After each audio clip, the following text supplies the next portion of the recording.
संजय जी, शिव सैनिकों की नाराजगी तो हम देख रहे हैं, लेकिन एक छोटी सी रिएक्शन आपका इसी पर। एकनाथ शिंदे आखिर बागी क्यों हो गए? नहीं, आप जो कह रहे हैं कि बागी हो गए, अभी इस बात को नहीं कहा जा सकता। किसी बात पर किसी भी नेता की नाराजगी हो सकती है और नाराजगियां दूर हो जाती हैं। तो वो अपनी खुशी से सूरत में जाकर बैठ गए। देखिए, महाराष्ट्र सरकार का फैसला सूरत में या गुजरात में नहीं होगा, महाराष्ट्र सरकार का फैसला महाराष्ट्र में बैठ करके होगा।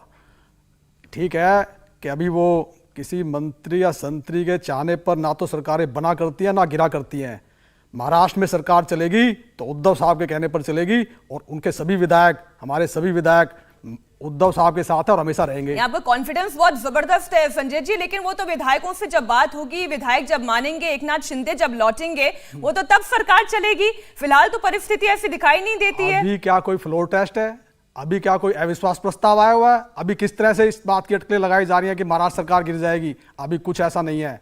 ये सब्ज अच्छा, आपको क्या लगता है ये क्यों बैठे हुए हैं फिर सूरत में जाकर? ये विधायक क्यों चले गए हैं? देखिए, सुबह बात चल रही थी कि एकनाथ शिंदे जी अनरीचेबल हैं। अनरीचेबल तो कई बार मैं भी होता हूँ।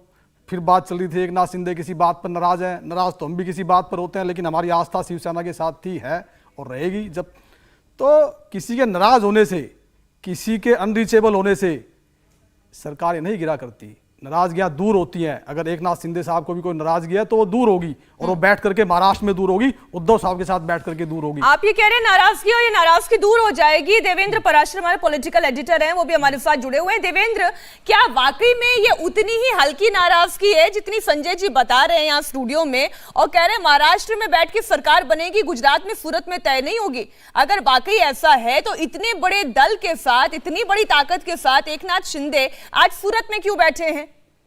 प्रवक्ता के तौर पे संजय जी जो कह रहे हैं, जाहिर तौर पे ये उनका एक तरह से कर्तव्य भी आप कह सकती हैं और ये उनका अधिकार भी है। दूसरी चीज़ कि ये मामला कितना सीरियस है ये खुद शिवसेना नेताओं के बयान से समझा जा सकता है, या उन आंकड़ों से समझा जा सकता है जो कि सूरत में मौजूद है, या उस हैपनिंग से समझा जा सकता है जो कि मुंबई में हो रही है।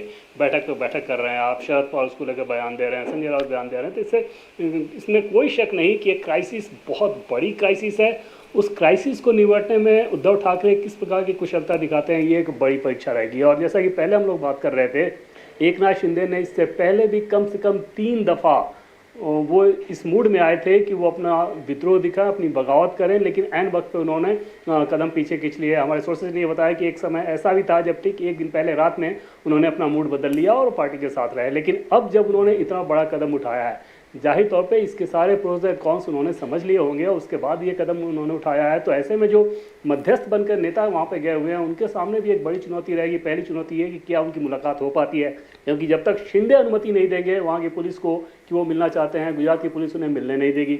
दूसरी चीज़ कि जब मुलाकात होती है तो ऐसा क्या प्रस्ताव देते हैं जो कि पहले नहीं रहा, उस पर एकनाथ शिंदे इतना आगे बढ़ने के बाद वो मान जाएं, इसमें लेके बहुत ज़्यादा संशय रहेगा। क्राइसिस बहुत बड़ी है। लेकिन देवेंद्र, एकनाथ शिंदे की ताकत की हम बात करें तो पार्टी में नंबर 2 वो ऑलरेडी हैं।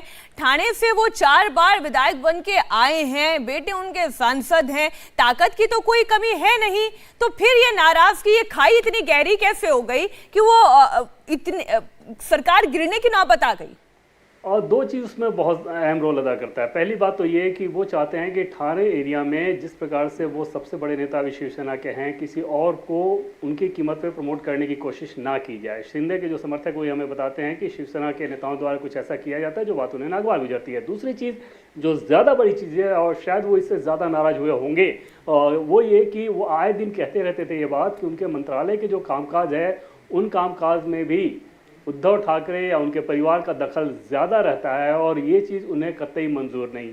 तीसरी चीज़ के अलावा जो है कि वो देवेंद्र फडणवीस के साथ उनके इक्वेशन बहुत अच्छे हैं, तो उनको ऐसा लगता है कि जिस प्रकार के कंडीशन में वहाँ हैं, वहाँ से वो निकले तो शायद ज़्यादा बेहतर स्थिति में होंगे। और एक चीज़ तो तय है कि शिवसेना ने भले ही शीर्ष स्तर पर महाराष्ट्र में गठबंधन कर लिया था एनसीपी और कांग्रेस के साथ, आमतौर पे आप देखें तो शिव सैनिक, बहुत सारे ऐसे शिव सैनिक आपको मिलेंगे जो इस बात को डाइजेस्ट नहीं कर पाते, क्योंकि उनकी पूरी की पूरी जो पॉलिटिक्स है हिंदुत्व के इर्द गिर्द रही है। और जब आप एनसीपी और खासतौर पे कांग्रेस पार्टी के साथ रहेंगे, वहाँ पर अपनी इस आइडेंटिटी के साथ कैसे ग्राउंड पे पॉलिटिक्स करेंगे, ये एक बड़ा चैलेंज रहता है। और वो चैलेंज कहीं ना कहीं उनकी नाराजगी या अनइजीनेस में दिखता है। इंडिया टीवी हर वक्त हर जगह डाउनलोड करने के लिए सर्च करें India TV news Google play store या ऐप स्टोर पर।